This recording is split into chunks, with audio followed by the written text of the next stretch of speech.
So YouTube killed one of my videos, and I don't understand why. There's no copyright strikes or community infringement complaints against it.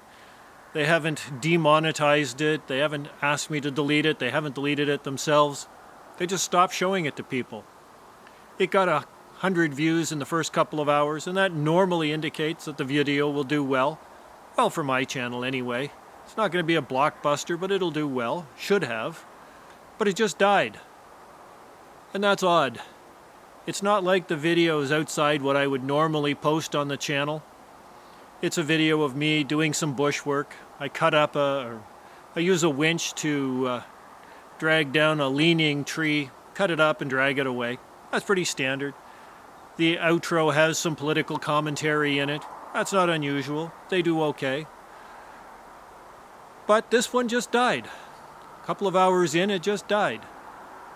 So I've split the video into two parts, the logging part and the political part of it. The video you're about to watch is the second part of that video, the political segment. There's a link to the original video down in the description below if you want to watch the whole thing together. But I'm going to upload the two parts separately, about a week apart, to see which part of it is that YouTube took offense to. Leave me a comment, tell me why you think YouTube killed the video so that I can learn and not have videos killed in the future. Because that's just frustrating. I spent a lot of time making the video, uploading the video, and then it just died when it should have done okay. And I don't mean thousands of views. You know, usually a video like that would get somewhere between 800 and 1,000 views. Not the 100 it got. Usually the video would stay good for a week. This one stayed good for hours. And that doesn't make any sense. It's not, there's no reason it should have died. Anyway, on with the show. This is it. But, yeah. I said I'd talk to my Canadian viewers at the end because we have an election coming up, and this is that part. If you don't want to watch it, don't watch it. It's fine with me. Typically only about 10 or 15% of you make it this far anyway. So, here's my thoughts. There's one voice we have not heard from yet about this becoming a 51st state, and it worries me. We heard from Trudeau, for all that was worth, saying that it wasn't going to happen. We heard from all of the premiers, except for Danielle Smith, saying that it wasn't going to happen. Danielle Smith hasn't said that it won't happen. She just thinks we're worrying about the wrong thing, and that's fair. We'll talk about that in a minute. Poilievre has come out and, Ben Poilievre says we should get rid of the carbon tax instead of worrying about this, which is just stupid. Anyway, getting rid of the carbon tax is not going to make Donald Trump happy. But we'll talk about that in a minute. The voice we have not heard yet. And I don't understand why. Because they have the most to lose in this debacle where Canada becomes the 51st state. And that's King Charles. Where the are you, King Charles? You own Canada. You're our monarch. Why have you not come forward and said, not on your life, that's mine. Get your fingers off of it. Doesn't seem to care that Donald Trump wants to steal a massive amount of his real estate and citizens. Where are you, King Charles? Get off your ass. Don't be that empty suit that your mother was afraid you'd be. She'd have been out there talking about this. Why aren't you? Anyway, enough of that. Why King Charles? Anyway, enough of King Charles. So, more to the point. We have an election coming up. Well, Liberals do anyways, a leadership campaign. And the big players are the in-house group that are Trudeau's cronies and Mark Carney. Now, I'm hearing people say, well, Mark Carney's not a true Liberal. You're right, he's not. He was brought in by Stephen Harper to run the Bank of Canada during the 2008 economic crisis, not because he was a conservative, Because he was the best man for the job in the country. As the governor of the Bank of Canada, named by Stephen Harper's Conservative government during the worst economic catastrophe of a generation. The 2008 financial crisis was the deepest global recession since the Great Depression in the 1930s. And it was during this time of subprime mortgages, the housing bubble, banking collapses, mass unemployment, trillions of dollars of global wealth wiped out, that Mark Carney's star really rose. At the time, Mark Carney's whole job was monetary policy, and one of his early moves as the head of the Bank of Canada, while the world was burning around him, was to aggressively cut interest rates. Within a month of becoming governor, Carney slashed the bank's key rate by a half point. This was the biggest single move swing the Bank of Canada had executed in years. He would do that again about a month and a half later, and shortly after Lehman Brothers in the US declared bankruptcy, the climax of the crisis, Carney would cut the rate a third time. By now, a total of 1.5 percentage points from where he had started. But Carney's legacy after leaving was being credited as the man steering Canada away from the worst consequences of the global financial crisis. Canada was the only G7 country to avoid a major banking collapse, and it rebounded from its recession quicker than most. He did so well bringing us through that England picked him up to run their Bank of England. So he's the one that should be running the Liberals. You don't have to believe me. That's up to you. The reason I say that is because he's not dragging the baggage that Freeland or any of the other crowd are. He's not a Liberal, he's not a Conservative. But that's the point.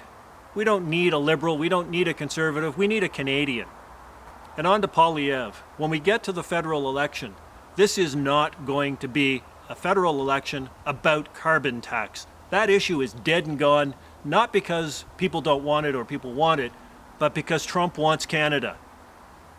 That's the bigger issue. And Trump is not going to be satisfied with us getting rid of the carbon tax. Anybody that tells you this needs to be a carbon tax election doesn't have a grasp of what's going on. You've been calling, of course, for an axe the tax election. Yes. And you don't have to listen to me. Listen to Danielle Smith tell you that this is more than about carbon tax. The president likes tariffs. He thinks that they're a policy solution. But what keeps coming up is that we're not meeting our NATO commitment. We're not meeting our defense spending. The Americans believe that we're free riding on the security that they provide. First action he took today was to declare a state of emergency at the southern border. We certainly do not want to see the same kind of action taken at the northern border. We want to make sure that the Americans have confidence in our law enforcement, that we're stopping the illegal flow of drugs and people, human trafficking. And more importantly as well, we also see that the conversation around international security and how we can be a partner. And I'm optimistic that as we build the relationships, talk about that, meet the Americans where they are, help to support their international goals, I think we can maintain that relationship. Even she knows this is a bigger issue. And we are going to have to build teams, like she says. I take a different approach. Let's stop fighting with each other. Let's maybe try to remove some of the internal trade barriers. Work with each other to build a coalition to fight Donald Trump. And it's a fight, and we are going to take hits. But more to the point, it's a fight where we have to build coalitions. And Pierre Poilievre is incapable of that. He has one trick, and that's insulting people. And now, sellout Singh. You got carbon tax Christia. Then you have carbon tax Carney. Just like Trump did.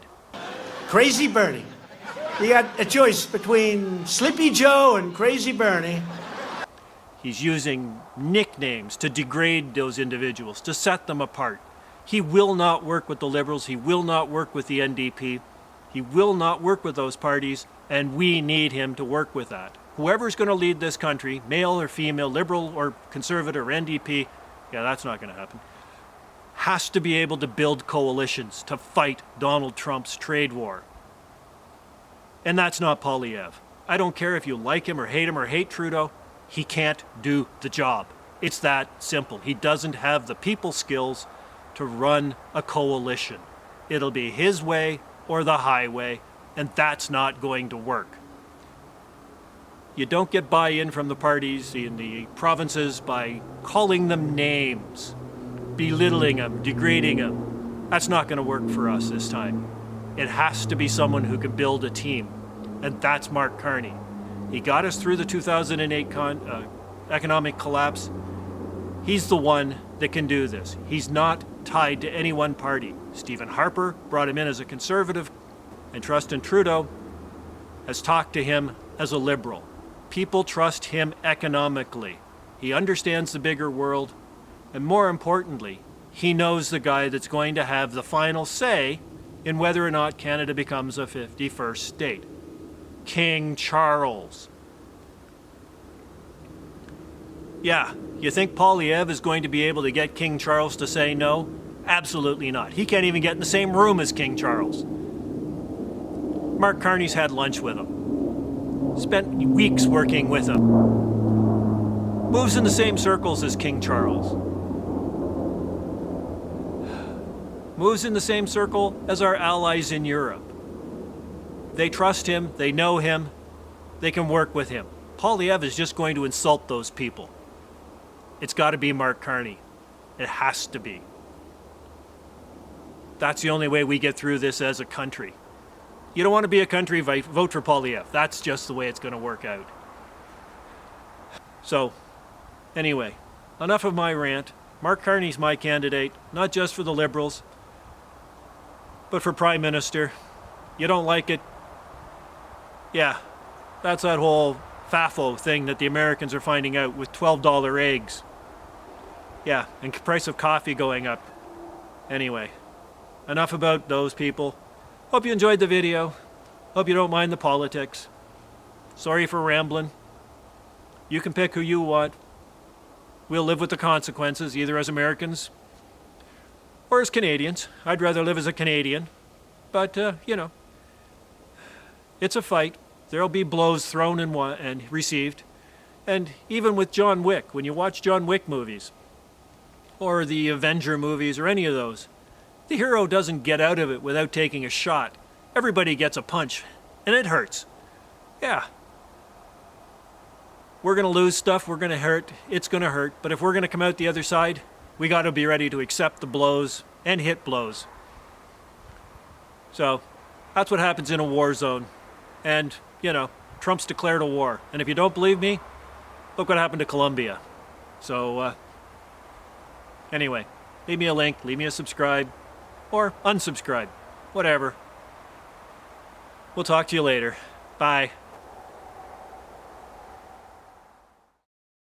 Anyway, leave me a comment, let me know what you might have found offensive to the YouTube standards, and we'll see where it goes from there.